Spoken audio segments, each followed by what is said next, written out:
आज हम कर रहे हैं संस्कृत का पहला चैप्टर सुभाषितानी। सुभाषितानी शब्द सु जमा भाषित इन दो शब्दों के मेल से बना है। सु का अर्थ है सुंदर, मधुर तथा भाषित का अर्थ है वचन। इस तरह सुभाषितानी का अर्थ है सुंदर वचन। तो अब हम स्टार्ट करते हैं श्लोकों की हिंदी। तो सबसे पहले मैं स्टार्ट करती हूँ फर्स्ट श्लोक। गुणा गुणगेषु गुणा भवन्ति ते निर्गुणं प्राप्य भवन्ति दोषः सुस्वादुतोया प्रभवन्ति नद्ये समुद्रम आसाद्य भवन्ते अपेया। गुणा गुण गुणगेषु गुणियों में ही, गुणियों मीन्स गुणवान मनुष्यों में ही, गुणा भवन्ति गुण होते हैं, गुण रहते हैं, मतलब गुणी मनुष्यों को पाकर ही गुण रहते हैं। ते वे निर्गुणम निर्गुण मनुष्य को प्राप्त करके भवन्ति दोषः दोष बन जाते हैं। वे गुण ही अगर किसी गुणहीन मनुष्य के पास चले जाते हैं तो वो गुण ही दोष बन जाते हैं। सुस्वादुतोया मीन्स स्वादिष्ट जल वाली। प्रभवंती नद्य, प्रभवंती मीन्स बहती हैं, निकलती हैं। नद्य मीन्स नदियाँ, नदियाँ स्वादिष्ट जल वाली होकर निकलती हैं। नदियाँ मीन्स कहाँ से निकलती हैं? नदियाँ पर्वतों से। तो नदियाँ पर्वतों से कैसे निकलती हैं? स्वादिष्ट जल वाली होकर निकलती हैं। समुद्रम आसाद्य मीन्स समुद्र में मिलकर, समुद्र में पहुंचकर वे कैसी हो जाती हैं? भवन्ते अपेया। भवन्ते मीन्स भवन्ति अपेया, भवन्ति मीन्स हो जाती हैं, बन जाती हैं। अपेया मीन्स ना पीने योग्य जल वाली। समुद्र में मिलकर वे नदियाँ ही कैसी हो जाती हैं? ना पीने योग्य जल वाली बन जाती हैं। भावार्थ क्या है इनका? कि सत्संगति का जीवन में बड़ा महत्व। अगर जैसी संगति होगी वैसा ही व्यक्ति पर असर पड़ता है। उत्तम वस्तु रखने के लिए कैसा पात्र चाहिए? पात्र भी साफ सुथरा होना चाहिए। गंदे पात्र में रखी गई वस्तु भी गंदी हो जाती है। तो कहने का तात्पर्य कि गुणहीन मनुष्य में तो गुण भी दोष बन जाते हैं। जैसे नदी का जल मीठा और स्वाद होता है, परंतु वही जल जब समुद्र में मिल जाता है तो वही खारा हो जाता है और पीने योग्य नहीं रहता। इसलिए हमें हमेशा कैसे लोगों की संगति करनी चाहिए? हमेशा अच्छे लोगों की संगति करनी चाहिए, ना कि बुरे लोगों की। नेक्स्ट है साहित्य संगीत कला विहीने साक्षात पशु पुच्छ विषानहीने तृणम न खादन्नपि जीवमाने तद भागधेयम परम पशुनाम। साहित्य संगीत कला विहीने, साहित्य संगीत और कला से विहीन मीन्स रहित मनुष्य। साहित्य संगीत और कला से रहित मनुष्य कैसा होता है? साक्षात पशु, साक्षात पशु ही है। कैसा पशु है? पुच्छ विषानहीन है, पूंछ और सींगों से रहित। विषान में सींगों से रहित, पूंछ और सींग से रहित साक्षात पशु ही है। किससे रहित? साहित्य संगीत और कला से रहित मनुष्य साक्षात पशु है। कैसा पशु है? जिसके ना पूंछ है ना सींग है। तृणम न खादन्नपि, तृण में तिनका घास फूस, न खादन्नपि न खाता हुआ भी जीव माने जिंदा रहता है। वह कैसा है? कि वह घास न खाता हुआ भी जिंदा रहता है। तद भागधेयम परम पशुनाम, तद भागधेयम यह सौभाग्य है। किसका? परम सौभाग्य है पशुनाम, पशुओं का। कि यह पशुओं का परम सौभाग्य। कैसे है पशुओं का परम सौभाग्य? है कि यदि मनुष्य ही घास फूस खाने लगेगा तो व्यक्ति है, तो जो जानवर हैं, हमारे जो पशु हैं, वो तो भूखे ही रह जाएंगे। तो कहने का तात्पर्य क्या है? कि साहित्य संगीत और कला का जीवन में महत्व बताया गया है कि मनुष्य की पहचान किसी विशेष गुण, विशेष कला से होती है। विद्याहीन मनुष्य आकृति में ही मनुष्य लगता है, अन्यथा उसे तो बिना पूंछ और सींग वाला पशु ही समझना चाहिए। आदमी की शक्ल वाला वह पशु बढ़िया भोजन करता है, घास नहीं खाता। इसका यह है, घास ना खाना भी पशुओं के लिए कल्याणकारी है, क्योंकि यदि वह घास खाने लगेगा तो बेचारे जो पशु हैं वह तो भूखे ही रह जाएंगे।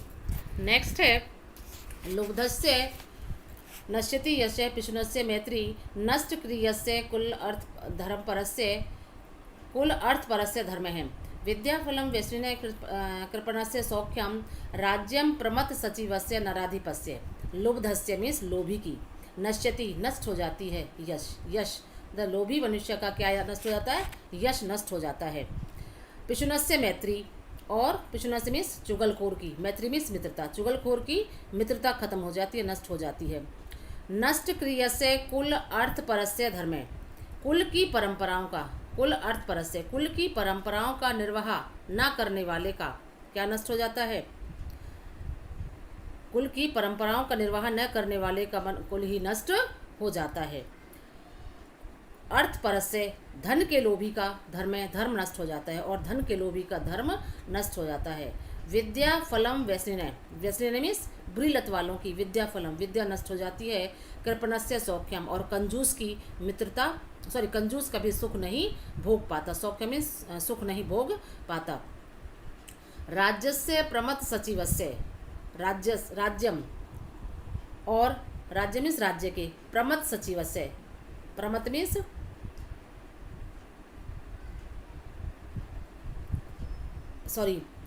राज्य के मंत्रियों की, जिस राज्य का मंत्री प्रमथ है, प्रमथ मीन्स आलसी होते हैं, सचिव से सचिव, जिस राजा का मंत्री आलसी हो उसका नराधिपस्य, जिस राजा का मंत्री आलसी हो उसका राज्य ही नष्ट हो जाता है। कहने का तात्पर्य क्या है कि यश चाहने वाले को लोभ नहीं करना चाहिए।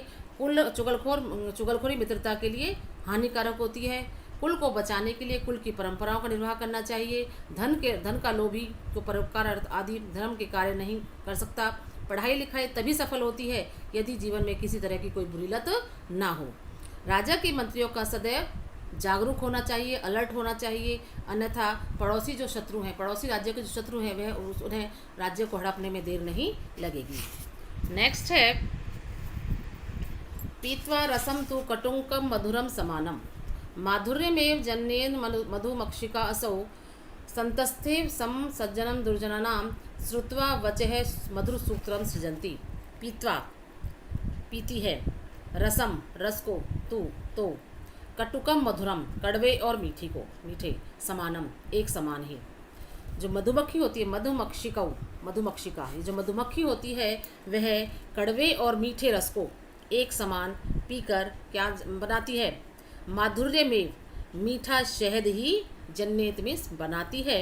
यह मधुमक्खी कड़वे और मीठे रस को एक समान पीकर किसका निर्माण करती है, मीठे शहद का ही निर्माण करती है। वैसे ही संस्थस्ते संत लोग भी उसी तरह सम सज्जन दुर्जनानाम, सज्जनों और दुर्जनों के कड़वे और मीठे वचनों को सुनकर, वचन समान रूप से सुनकर, श्रुत्वा वचय मतलब वचन समान रूप से सुनकर मधुर सूक्त रसम सृजंती, मधुर सुभाषित रूपी रस का ही निर्माण करते हैं। कहने का तात्पर्य क्या है कि संतों का व्यवहार मधुमक्खियों जैसा होता है।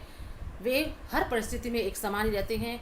वे मधुमक्खियों की भांति ही कड़वे मीठे वचन सुनकर भी सदा मीठे वचन ही बोलते हैं, कभी किसी का बुरा नहीं चाहते।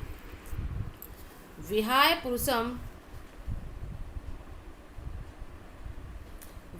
पुरुषम यो ही देवमाव अवलंबते प्रासाद सिंहवते तस्य मूर्धने तिष्ठन्ति वायसः।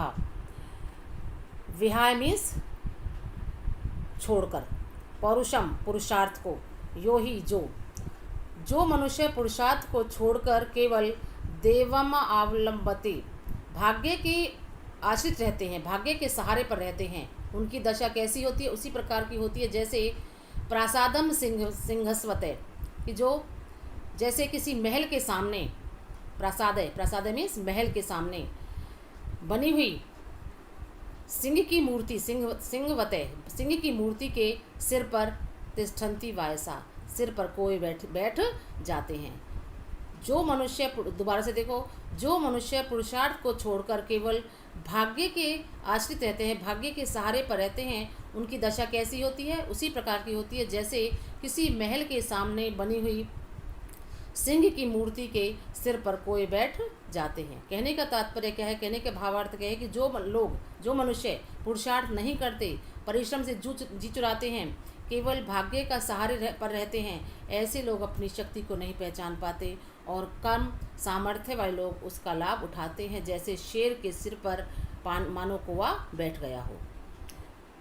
पुष्प पत्र फल फलच्छाया मूल वल्कला दारुभी धन्या महिरुहा येषां विमुखा यान्ति नार्थिन। पुष्प पत्र फल छाया जड़ छाल, वल्कल मीन्स छाल, दारुभी मीन्स लकड़ी से युक्त धन्य हैं। पुष्प पात्र, फल, छाया, जड़, छाल तथा लकड़ी से युक्त वृक्ष धन्य है। कैसे धन्य है कि धन्या महिरुहा, धन्य है, महिरुहा मीन्स वृक्ष, वे ऐसे वृक्ष धन्य हैं जिन पर क्या है, फूल हैं, पत्ते हैं, फल हैं, छाया है, जड़ है, छाल है तथा लकड़ी से जो युक्त वृक्ष हैं वे धन्य हैं। जिनसे ये शाम जिनसे विमुख होकर यान्ति जाते हैं, नहीं नार्थिन ना जमा अर्थिन मीन्स याचक मीन्स मांगने वाले, जो जिनसे विमुख होकर याचक नहीं जाते हैं, अर्थात वृक्ष उनकी याचना अवश्य पूरी करते हैं। दोबारा से देखो, पुष्प, पात्र, फल, छाया, जड़, छाल तथा लकड़ी से युक्त वृक्ष धन्य होते हैं। क्यों? क्योंकि याचक जिनसे मुंह मोड़कर नहीं जाते, अर्थात वृक्ष उनकी याचना अवश्य पूरी करते हैं। नेक्स्ट देखो, कहने का भावार्थ देखो। पहले इसका भावार्थ क्या है कि इस संसार में वृक्ष से बढ़कर धन्य कोई नहीं है, क्योंकि जो भी याचक वृक्ष के समीप आता है, वृक्ष से फल, फूल, पत्ते औषधि के रूप में, जड़ या छाल, धूप से बचाने के लिए छाया और अपनी मूल्यवान लकड़ी से उसका उपकार अवश्य करते हैं। अतः हमें वृक्षारोपण अवश्य करना चाहिए। वृक्षों की रक्षा करना हमारे जीवन का एक लक्ष्य होना चाहिए। नेक्स्ट, चिंतनीया ही विपदाम आदावे प्रतिक्रिया न कूपकर्णम युक्तम प्रदीप्ते वहिना ग्रहे। चिंतनीया मीन्स विचार करना चाहिए, विपदाम विपत्तियों का, आदावेव आरंभ में ही, प्रतिक्रिया में बदला या समाधान, आरंभ में ही विपत्ति के प्रतिकार करने के लिए, विपत्ति को दूर करने के बारे में सोच लेना, विचार कर लेना चाहिए। जैसे ही हमें पता चले कि विपत्ति आने वाली, तो हमें उसे दूर करने का उपाय सोच लेना चाहिए। क्यों? क्योंकि ना कूप खननम मीन्स कुआं खोदना, युक्तम सही है, प्रदीप्ते आग लगने पर, प्रदीप्त मीन्स जल जाने पर, वहिन्ना आग से, ग्रहे घर में, कि क्योंकि घर में आग लग जाने पर पानी के लिए कुआं खोदना उचित नहीं होता। दोबारा देखो, आरंभ में ही विपत्ति को दूर करने के बारे में विचार कर लेना चाहिए, क्योंकि घर में आग लग जाने पर पानी के लिए कुआं खोदना उचित नहीं होता। कहने का भाव यह है कि विपत्ति आने से पहले ही उसका समाधान सोच लेना चाहिए। इसी में हमारी बुद्धिमानी है। जो लोग ऐसा नहीं करते, मानो वे घर में आग लग जाने पर पानी के लिए कुआं खोदने का विचार करते हैं, जो मूर्खता का प्रतीक है। ये लेसन अब यहाँ पर पूरा हो चुका है। तो सभी मैं कहती हूँ कि ये जो कार्य है जो तुम्हारे व्हाट्सएप पर भेज दिया गया है, इसे अपनी कॉपी पर कर लेना। बाकी नेक्स्ट जो मीटिंग होगी मैं उसमें इसको कराऊँगी।